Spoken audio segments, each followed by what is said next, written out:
우리 함께 앞뒤 좌우 바라보시면서 이렇게 서로를 축복했으면 좋겠습니다. 예수님 때문에 너무 행복합니다. 예수님 때문에 너무 행복합니다. 예수님께서 이 세상에 오심으로 하나님 나라는 이미 임했습니다. 그리고 예수님이 다시 오실 그날에 완성될 것입니다. 그러나 제자들이 생각하던 하나님 나라와 예수님께서 바라보시던 하나님 나라는 달랐습니다. 예수님께서 회복하실 그 나라는 새로운 이스라엘이었습니다. 그것은 이 세상의 땅과 제도 위에 이루어지는 그러한 나라가 아니라 각 사람의 심령 가운데 이루어지는 하나님 나라입니다. 구약의 이스라엘은 칼과 창과 제물로 이루어졌지만 새로운 이스라엘은 그런 것들로 오게 되는 나라가 아니라는 이야기입니다. 다윗의 보좌는 예수님께로 영원히 계승될 것인데 그것은 성령이 오심으로 임하는 나라입니다. 그래서 예수님께서는 사도행전 1장 8절에서 이렇게 말씀하셨습니다. 우리 화면을 보고 함께 읽겠습니다. 시작. 오직 성령이 너희에게 임하시면 너희가 권능을 받고 예루살렘과 온 유대와 사마리아와 땅끝까지 이르러 내 증인이 되리라 하시니라. 아멘. 그러나 이 말씀의 의미를 제자들은 깨닫지 못했습니다. 그럼에도 불구하고 제자들은 사도행전 1장 4절 말씀에 보면 순종하게 되죠. 같이 읽어봅니다. 시작. 사도와 함께 모이사 그들에게 분부하여 이르시되 예루살렘을 떠나지 말고 내게서 들은 바 아버지께서 약속하신 것을 기다리라. 이어서 1장 13절부터 14절 말씀을 읽어봅니다. 시작.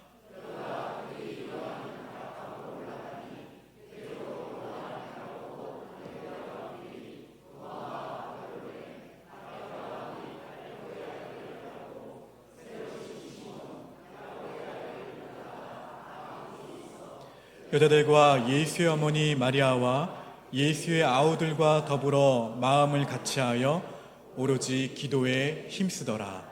아멘. 제자들은 이처럼 마가의 다락방이라고 불리는 그곳에서 기다리며 기도했습니다. 그리고 오순절이 되었어요. 사도행전 2장 1절부터 4절 말씀을 보시게 되면 호련히 하늘로부터 급하고 강한 바람 같은 소리가 들렸습니다. 그리고는 각 사람 위에 불의 혀처럼 갈라진 것들이 임했어요. 성령이 오신 것이죠. 성령은 호련히 하늘로부터 임하셨습니다. 사람들이 예상하지 못할 때, 예상하지 못한 방법으로 성령이 임하셨음과 성령의 오심이 하나님의 주권 아래에 있음을 우리에게 보여주고 있는 거예요. 성령은 예상치 못할 때 오십니다. 사람의 마음에 세상의 자랑과 나의 욕망이 사라지고 하나님의 깊은 교제 가운데로 나아가기를 갈망하는 그 치열한 갈망이 기도로 변할 때 성령은 오신다는 거예요. 그렇지만 우리의 기도가 성령을 오시게 하는 것은 아니에요. 하나님께서는 하나님이 원하실 때 그리고 성령을 원하는 자에게 성령을 주십니다. 오순절의 성령은 불의 혀와 같은 형상으로 각 사람에게 임하셨습니다. 성경에서 이 불은 하나님의 임재를 상징합니다. 그런데 이 불은 여럿이 아니라 하나의 불이었어요. 하나의 불이 모여있는 사람들 위해 임하였다는 이 말씀은 한 성령으로 말미암아 교회가 단번에 세례를 받을 것과 각 성도가 다양하다는 것을 의미하는 거예요.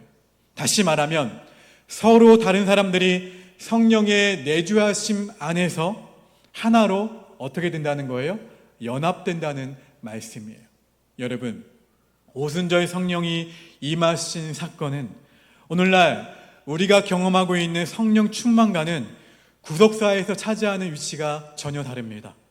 오순절에 성령이 오심으로써 이 세상에 공식적으로 교회가 세워졌습니다. 물론 구약시대에도 교회가 있었죠. 하나님께서는 출애굽한 이스라엘 백성들에게 어떻게 세우셨냐면 시내산에 세우셨어요. 그 친히 그곳에 임재하시고 율법을 그들에게 주셨습니다. 공교롭게도 그때도 첫 유월절이 지나고 50일째 되는 날이었어요. 예수님과 제자들의 모임 또한 교회라 할 수도 있죠. 그러나 오순절 성령이 오심으로써 예수님과의 견고한 연합을 이룬 교회가 공식적으로 세워진 거예요. 예수님께서 십자가에 못 박히시고 부활 승천하신 후에 성령이 오셨습니다. 성도 안에 오신 성령은 그 성도를 교회의 머리이신 예수님께 접붙이십니다. 이처럼 예수님과 성도 간의 연합은 무엇을 통해서 이루어지는 거예요? 성령을 통해서 이루어지는 거예요. 이 연합을 기초로 보이는 교회가 이루어지는 거예요. 이 일은 공동체적으로 이루어집니다. 다시 말하면 이미 예수님께 접붙여진 공동체 속으로 내가 들어가게 되는 거예요. 그렇게 성도는 다른 성도들과 영적으로 한 몸을 이루게 됩니다. 그래서 우리는 서로를 어떻게 부르죠? 영적인 가족이라 부르는 거예요. 옥포 영가족. 이것이 보이지 않는 교회입니다. 강림하신 성령은 교회를 교회되게, 교회를 참으로 하나님이 원하시는 교회되게 하십니다. 교회 안에 풍성한 성령의 그 은혜가 있을 때 누구를 사랑하게 되는 거예요? 하나님을 사랑하게 되는 거예요. 교회의 성도들뿐만 아니라 세상 사람들도 사랑하게 됩니다. 그로 인해 교회는 하나님께서 맡겨주신 사명을 충실히 감당할 수 있는 참된 교회가 되는 거예요. 여러분, 성령은 영원히 교회를 떠나지 않으십니다. 구약시대의 성령은 어땠나요? 기름 부어 세워진 자에게 임했죠. 택함을 받는 자에게만 임했습니다. 이유인즉 그 사람에게 기름을 부어서 하나님의 사역을 하기 위해서였어요. 어떤 사람에게 특정한 사역을 수행할 수 있도록 성령을 통해 능력과 은사를 부어주신 거예요. 그리고 그 맡겨진 그 일이 다 끝나게 되면 성령은 그 사람에게서 떠나갔습니다. 그러나 신약 시대에는 그러지 않습니다. 마태복음 28장 20절 말씀 함께 읽겠습니다. 시작.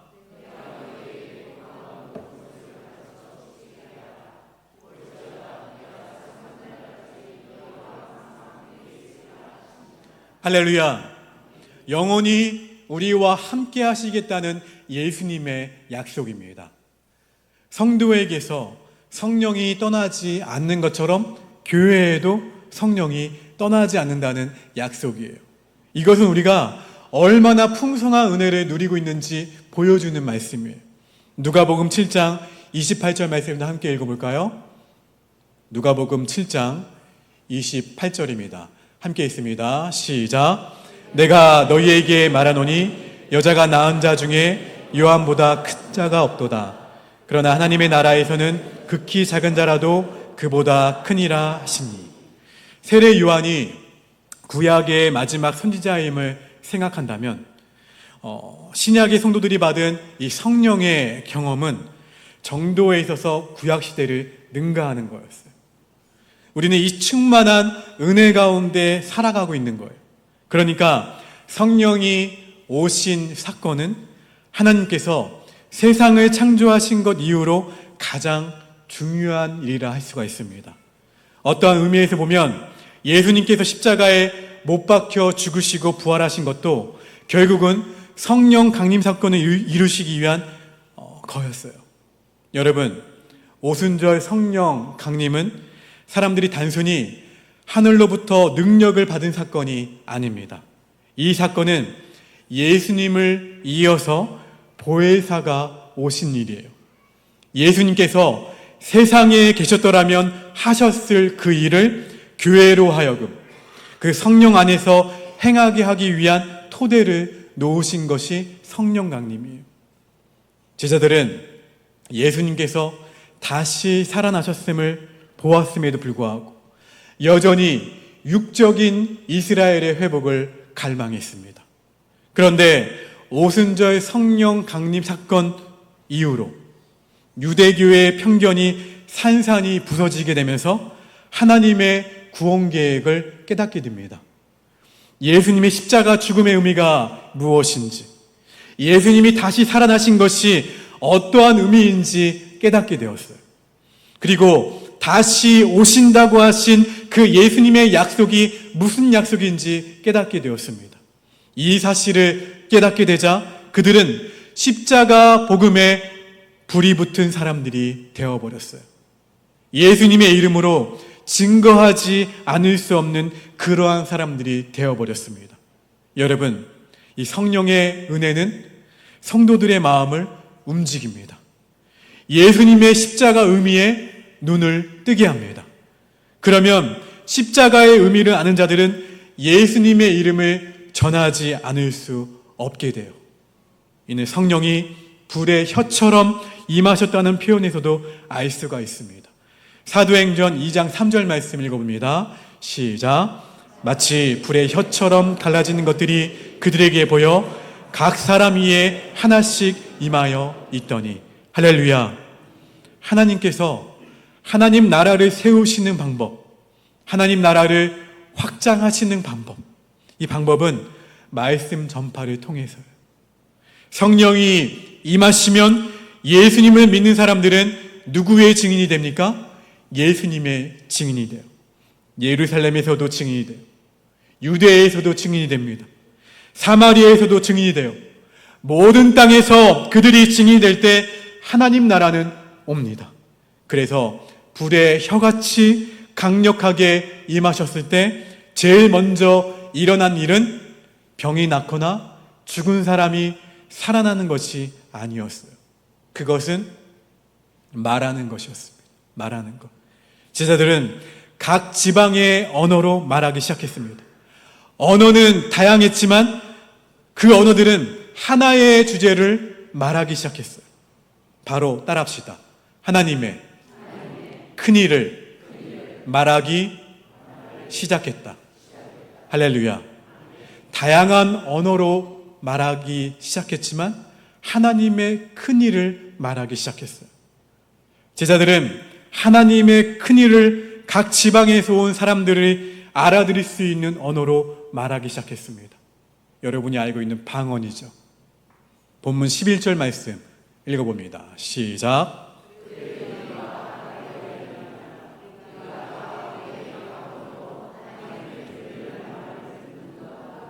여러분, 하나님의 큰 일이란 무엇입니까? 하나님의 위대한 일, 하나님의 큰 일은 무엇입니까? 그것은 타락한 세상을 위한 하나님의 구원 행동을 가리키는 거예요. 하나님께서는 세상을 어떻게 창조하셨죠? 선하고 아름답게 창조하셨어요. 그러나 인간의 범죄로 모든 것이 망가졌습니다. 완전하고 아름답던 창조 세계도 망가졌어요. 사랑으로 가득하던 인간과 인간의 관계도 망가졌습니다. 하나님을 사랑하던 인간의 내면 세계도 망가졌어요. 세상의 고통은 바로 그러한 죄의 결과예요. 예수님께서는 그래서 고통받는 세상을 구원하시기 위해서 이 땅에 오셨습니다. 십자가에서 죽으시고 다시 살아나심으로써 구원을 완성하셨어요. 그래서 이 세상을 다시 창조의 목적으로 돌아가게 하셨어요. 이것이 하나님의 큰 일이에요. 하나님의 위대한 일이에요. 그러므로 하나님의 큰 일의 중심에는 무엇이 있습니까? 예수님의 십자가와 예수님의 부활이 있어요. 여러분, 기독교는 이 하나님의 큰 일에 눈을 뜨는 종교가 기독교예요. 그 큰 일을 알고 나니까 세계와 인생을 바라보는 새로운 관점을 갖게 되는 것. 그동안에는 나의 경험과 나의 그 모든 지식과 내가 바라보는 월드뷰, 그쵸? 세계관으로 이 세상을 바라보았다면 이제는 성경적인 관점으로 이 세상을 바라보게 되는 것. 나에게 주어지는 사건들과 나의 모든 일들을 성경적으로 바라보게 되는 거예요. 여러분, 그 관점에 따라 살 수 있는 그 사랑을, 그 관점에 따라 살 수 있는 생명을, 그 관점에 따라 살 수 있는 그 능력을 소유하는 것이 하나님의 일에 동참하는 거예요. 이 세계를 향한 하나님의 경륜과 구원의 계획, 더 나아가 세계 인류를 향한 그 하나님의 생각이 무엇인지를 아는 것이 하나님의 큰 일을 아는 거예요. 이 모든 일은 성령이 오심으로 말미암아 우리에게 분명히 알려졌습니다. 이 복된 소식을 깨달은 사람들은 어떻게 해요? 그 소식을 나만 알고 있는 것이 아니라 전하지 않을 수가 없게 된다는 거예요. 그래서 어떤 사람이 방언을 하느냐, 성령의 은사, 여러 가지 사랑의 은사, 예언의 은사, 그것으로 성령 충만함을 가늠하느냐? 아니라는 거예요. 어떤 사람이 성령의 은혜를 많이 받았다면, 그 사람이 성령 충만함을 받았다면 거기에는 반드시 표징이 있어요. 따라합시다. 그것은 예수님을 더 많이 알고 예수님을 더 사랑하는 것이다. 그리고 예수님의 이름을 전하는 것이다. 할렐루야. 내가 성령을 받았다, 내가 성령 충만하다, 그러면 내가 예수님을 더 많이 알아가고자 해요. 그리고 내가 더 예수님을 사랑하고자 해요. 그 사랑을 전할 수밖에 없어요. 그 사람이 성령 충만한 사람이에요. 이것이 성령의 은혜를 받은 사람의 그 은혜가 신뢰할 만한 것인지를 가늠하는 근거가 됩니다. 그 사람이 예수님을 더 많이 사랑하는가? 그 사람이 예수님의 이름을 더 전하는가? 전도하지 않는 성령 충만은 거짓입니다. 기억하십시오. 전도하지 않는 성령 충만은 거짓이에요. 여러분이 성령을 받았다면, 성령 충만하다면 아직 구원받지 못한 영혼들을, 태신자들을 분명히 불쌍히 여길 거예요. 그리고 그들의 영혼을 구하는 일보다 더 시급한 일은 없다고 느낄 거예요. 어찌하든지 나의 모든 것을 허비해서라도 복음을 전하는 일에 힘쓸 것입니다. 예수님을 전하지 않으면 이 견딜 수 없는 마음의 불이 마음에서 일어난다는 거예요. 예수님을 전하는 방식은 저마다 다를 거예요. 내향적인 분들과 외향적인 분들, 또 환경과 조건이 다 다르잖아요. 하지만 각자의 재능과 소명에 따라 다 다를 수 있지만 모두 그냥 방법의 차이일 뿐이죠. 그렇지만 예수님을 전하지 않으면 견딜 수 없는 이 열망이 가슴 안에서 솟아나는 일은 동일하다는 거예요. 성령을 받은 사도들과 제자들은 자신에게 있는 모든 것을 주님을 위해 사용하고 싶어 했어요. 시간과 재능과 노력과 모든 것을요. 그들은 하나님의 큰 일을 알리는데 자신의 모든 것을 쓰고 싶어 했어요.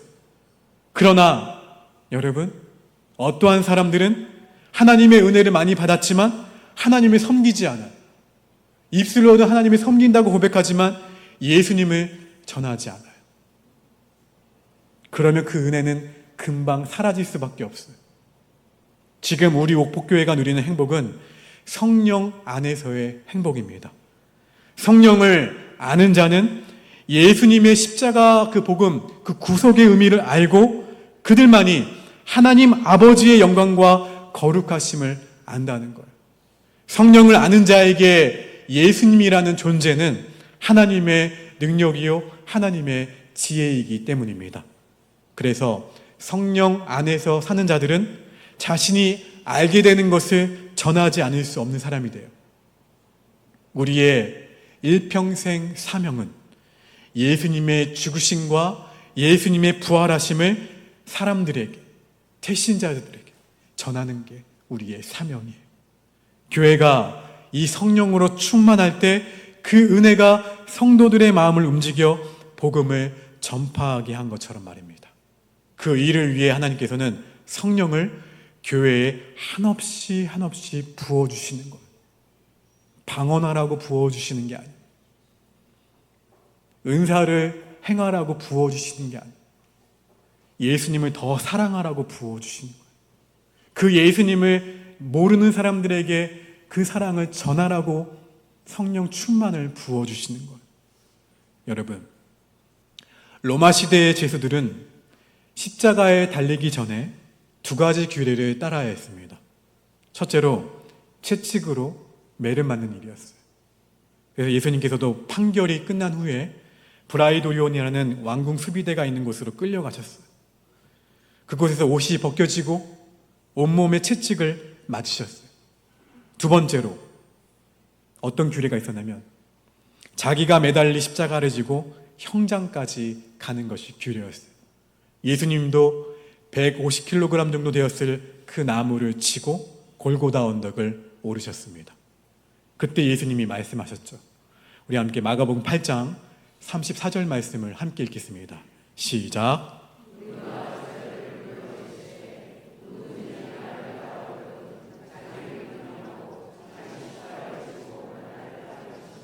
할렐루야.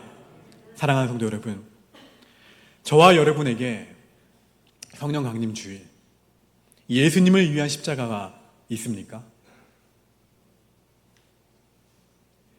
예수님을 위한 헌신이 있습니까? 예수님을 섬기는 삶이 있습니까? 진정으로 예수님의 십자가 사건을 알고 예수님의 구원의 은혜를 아는 사람들은 내 자아가 원하는 대로 살게 하지 않는다는 거예요. 성령이 그렇게 살도록 내버려 두지 않으시기 때문에 그래요. 교회는 이 성령으로 충만해야 합니다. 성령의 마음을 품은 옥복교회가 되어야 될 줄로 믿습니다. 그때 교회는 십자가 복음을 전하고 영적으로 죽은 자들을 살려내는데 온 힘을, 시간을, 물질을, 모든 것을 쓰게 되는 거예요. 이것이 오늘날 우리가 하나님 앞에 힘써야 할 큰일이고 하나님께서 우리에게 성령의 은혜를 주시는 이유인 것을 마음속에 새기시면서 성령 안에서 살아가시는 저와 여러분 모두가 되시기를 주의 이름으로 축원합니다. 옆 사람에게 권면합시다. 성령 안에서 살아갑시다. 다시 한번 예수님을 더 사랑합시다. 다시 한번 예수님을 전합시다. 우리 말씀을 마무리하면서 고린도전서 4장 1절과 2절 말씀을 함께 읽겠습니다. 시작. 사람이 마땅히 우리를 그리스도의 일꾼이요 하나님의 비밀을 맡은 자로 여길지어다. 그리고 맡은 자들에게 구할 것은 충성이니라. 아멘. 이 말씀을 생각하시면서 함께 내 평생에 사는 길 함께 찬양하겠습니다. 두 손을 가슴에 얹겠습니다. 우리에게 성령을 주신 하나님, 성령의 은혜를 누리는 사람으로서 예수님이 이 땅에 계셨더라면 하셨을 그 큰일을 할 수 있는 우리 모두가 되게 하여 주시옵소서. 그래서 예수 그리스도의 십자가를 참으로 아는 사람으로서 그 십자가 복음을 전하고 죽어가는 영혼들을, 그 태신자들을 살리는데 온 힘을 쓰는 우리가 되게 하여 주시옵소서. 그 성령 충만함으로 예수님을 더 사랑하게 하시며 성령 충만함으로 그 예수님을 전하는 그 복의 근원들 모두가 되도록 인도하여 주시옵소서.